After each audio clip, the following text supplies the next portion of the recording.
आज का पदम है सतयुग और त्रेता में आयु का रहस्य। क्या सभी की आयु समान होगी? सतयुग त्रेता में आयु का रहस्य, क्या सभी की आयु समान होगी? भाई जी, सभी आत्माएं मतलब तो शरीरधारी 150 वर्ष जिएंगे। छोटे बड़े तो हो गए, वहां पे सबसे बड़ा कृष्ण होगा। एक आध 2-4 साल आगे पीछे हो सकती है, कम ज्यादा हो सकती है आयु, जरूरी नहीं है पूरी करेक्ट 150 ही हो, थोड़ी सी कम ज्यादा हो सकती है। 5, 10, 20 ऊपर नीचे हो सकता है। जाने सत्य और रहस्य, हम इसको सत्य को जानेंगे और इसके रहस्य को, स्वर्णिम युग की सच्चाई को जानने का प्रयास करेंगे। हम अक्सर ये प्रश्न करते हैं, क्या सतयुग में, त्रेता युग में जन्म लेने वाले सभी मनुष्यों की आयु समान होगी या उसमें कोई अंतर होगा? इसका उत्तर है अंतर अवश्य होगा। ये सृष्टि विविधता से भरी हुई है और ये विविधता इसे सुंदर बनाती है, क्योंकि विविधता ना हो तो अच्छा भी ना लगे। इसे सुंदर बना, जैसे आज के युग में सभी मनुष्यों की आयु एक समान नहीं होती, वैसे ही सतयुग और त्रेता युग में भी सबकी आयु अलग अलग होती है।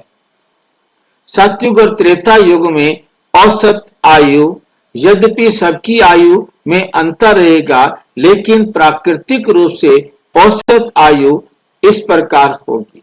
सतयुग में औसत आयु लगभग 150 वर्ष और त्रेता युग में लगभग 100 वर्ष।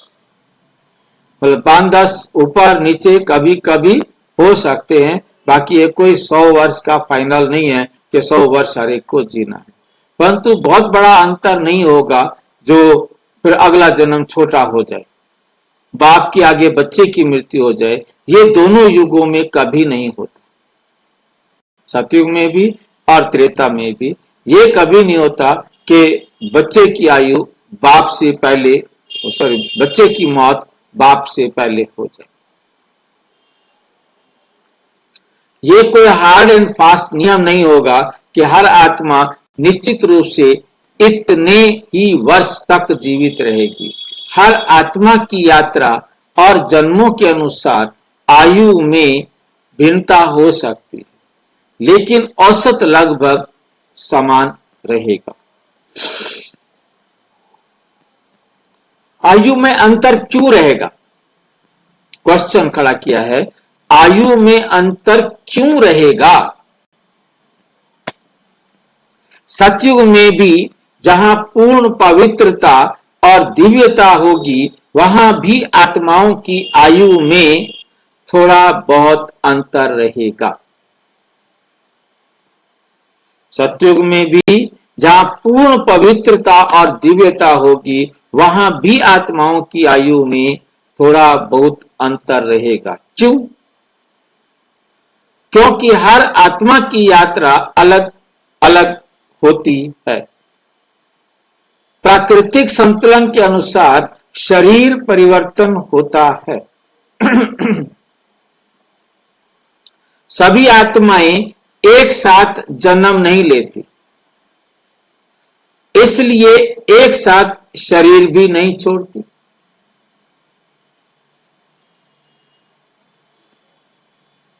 कोई आत्मा 145 वर्ष तक रहेगी, कोई 152 वर्ष तक रहेगी, कोई 148 तक रहेगी, कोई 150 तक रहेगी। एक जन्म में उसने 5-10 साल ज्यादा ले लिए तो अगले जन्म में 5-10 साल कम हो जाएंगे। लगभग उसने अपना जितना समय के लिए इस धरती पर आई है, उसमें उतने जन्म उसने लेने। सतयुग के अंदर यदि 150 साल लेट आई है तो उसके जन्म क्या हो जाएंगे? एक कम हो जाएगा। ये नहीं होगा कि उसके 8 ही जन्म हो और वो छोटे छोटे हो जाए। और ये भी होगा कि जो आत्मा मतलब अब 150 में यदि 10 साल रह गए हैं, वो आ गई है, तो भी मतलब कम से कम, मतलब ये तो बहुत ध्यान से रखने वाली बात है कि उसका जन्म फालतू भी नहीं जा सकता। 2 4 5 साल 10 साल ऊपर नीचे जा सकता है। किसी को यदि 150 से पहले भी आ गई है 10-20 साल, तो भी उसके जन्म 8 नहीं होंगे। हमने सोचा था कि 150 साल के अंदर जो आत्मा आ गई उसके 8 जन्म होंगे, 8 जन्म नहीं होंगे उसके, क्योंकि यदि उसके 8 जन्म होते हैं तो उसके मतलब 100 साल कम हो गए। 100 साल कम होने का मतलब 1100 साल हो गए। 1100 साल को हम 8 से भाग करेंगे तो क्या होगा हमारे पास? 8 एकम 8 और 3 बच गया, 8 चौक 32, 140 साल की एवरेज आ जाएगी उसकी। ठीक है कि नहीं? तब तो चल जाएगा, परंतु यदि ज्यादा अंतर आ रहा होगा तो नहीं। ऐसे जैसे आप मान लो कि 20 साल रह गए, तो 20 साल रह गए तो क्या होगा हमारे पास? 150 कम किए तो आ जाएगा हमारे पास, 150 कम हो जाए 1250 में से तो कितना बच गए? 1100, 1100 में से 50 गए, 50 20 70। अब यदि हम इसको भाग करेंगे तो ये एवरेज आ जाएगी 130-35। तो 130-35 आएगी तो भी मतलब फर्क पड़ेगा, मतलब उसके जन्म कम होते जाएंगे। जितना लेट आती जाएगी आत्मा, उसके जन्म कम होते जाएंगे। एवरेज एज लगभग 150 के आसपास रहेगी, 140 135 तक भी जा सकती है, और इधर 10-15 ऊपर भी जा सकती है। इसका अर्थ ये हुआ कि सतयुग और त्रेता में मृत्यु कोई दुखद घटना नहीं। वहां तो सिर्फ जैसे हम ड्रेस चेंज करते हैं ऐसे आत्मा भी अपना ड्रेस चेंज करेगी, बल्कि एक स्वाभाविक। मेल फीमेल में पहले फीमेल जाएंगी क्या मेल जाएगा? कहाँ कहाँ जाना है? शरीर छोड़ेगा समझो, मेल हो चाहे फीमेल हो, मेल हो या फीमेल हो, वो अपने अपने समय पर शरीर छोड़ेंगे। ये कोई मतलब नहीं है कि औरत जिंदा बैठी रहे, विधवा हो और आदमी विधुर ना हो, परंतु वहां विधुर या विधवा होने का दुख उनको कभी नहीं होगा। विधवा और विधुर उन्हें कहा जाता है, दो दुखी होते हैं। बाबा ने एक मुरली में ये बात आपने पूछी है, बहुत अच्छी तरह स्पष्ट किया कि वहां कोई विधवा या विधुर नहीं होते, ना विधुर होता है ना विधवा होता है। बेशक पति शरीर छोड़ दे वो विधवा नहीं होती, चाहे पत्नी शरीर छोड़ दे वो विधुर नहीं होता। और इस पर एक क्वेश्चन भी बनाया था, किसी ने पूछा होगा, तो मैंने एक क्वेश्चन बनाया था, मुझे याद आ रहा है, यहां आज भी जरूरी नहीं कि उसका पति मर जाए और वो विधवा हो जाए। आत्मा वाले चैप्टर। हाँ जी, मैंने एक वीडियो बनाया था कि बेशक उसका पति मर गया, जरूरी नहीं कि वो विधवा हो, क्योंकि वो दूसरी शादी कर सकती है। अब जब उसने दूसरी शादी कर दी तो उसे विधवा तो नहीं कहेंगे ना। सतयुग में दूसरी शादी नहीं करेंगे, परंतु उन्हें विधुर नहीं कहेंगे। अब किसके पति की डेथ हो गई है, परंतु वो उसको एंजॉय कर रही है, अच्छा है, वो शराबी था, मारता था, नर्क बना रखा था, अब मेरा जीवन स्वर्ग बन गया है, अब वो विधवा नहीं है। विधवा कहा जाता है दुखियारी को। विधवा रोती है, मुरली के शब्द आपको याद आ रहे होंगे कि विधवा रोती है। क्यों रोती है विधवा? विधवा क्यों रोती है? मर जाता है। हाँ जी, उसका पति मर जाता है। नहीं, जरूरी नहीं है कि पति मरे तो वो रहे। विधवा है वो जो रोती है।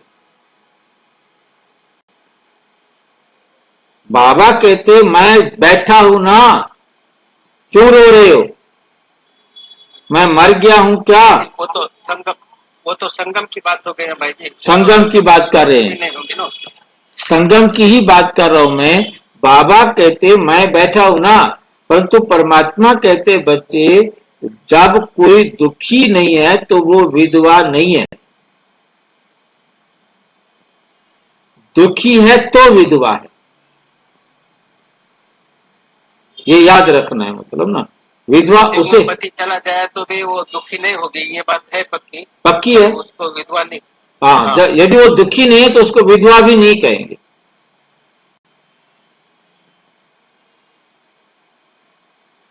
बेशक उसका पति जिंदा हो और वो दुखी है तो विधवा है, अब भी विधवा है, पति के होते हुए भी विधवा है।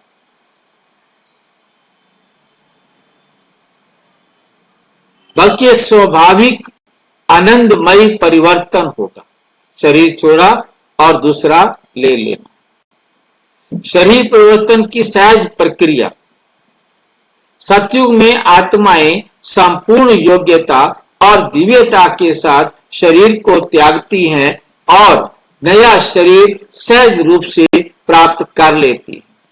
वहां अकाले मृत्यु नहीं होता, वहां कभी भी अकाले मृत्यु नहीं होता, बीमारी से मृत्यु नहीं होता है। हाँ जी, जब अकाले मृत्यु नहीं होती तो वहां दूसरी शादी क्यों करेंगे वो?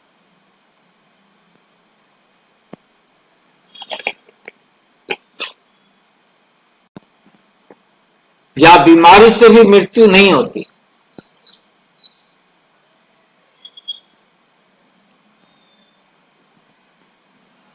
मृत्यु जैसी कोई बात ही नहीं होती वहां पर। आत्मा को बस एक संकल्प आता है, अब इस शरीर को छोड़कर नया लेना है, और वो बिना किसी कष्ट के नया शरीर धारण कर लेती।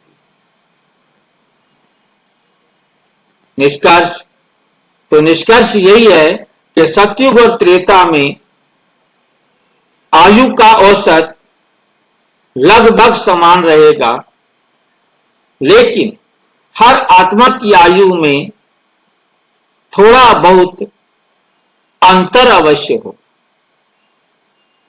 अंतर अवश्य होगा। ये सृष्टि नाटक विविधता से भरा हुआ है और यही इसकी वास्तविक शोभा है। सभी आत्माओं की आयु समान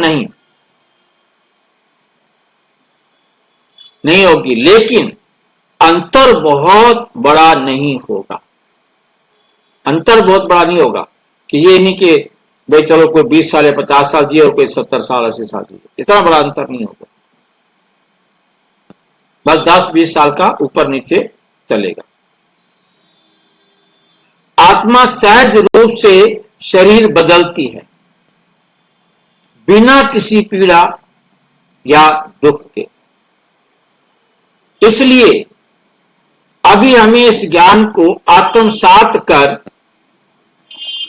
अपने वर्तमान जीवन को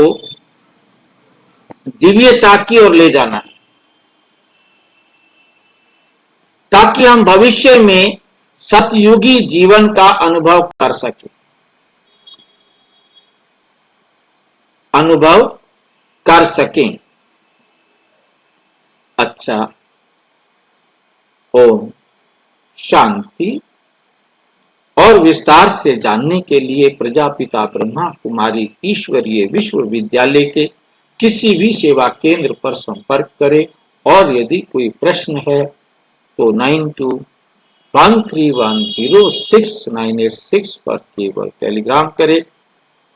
9650692270 पर केवल व्हाट्सएप करें, फोन नहीं। ओम शांति।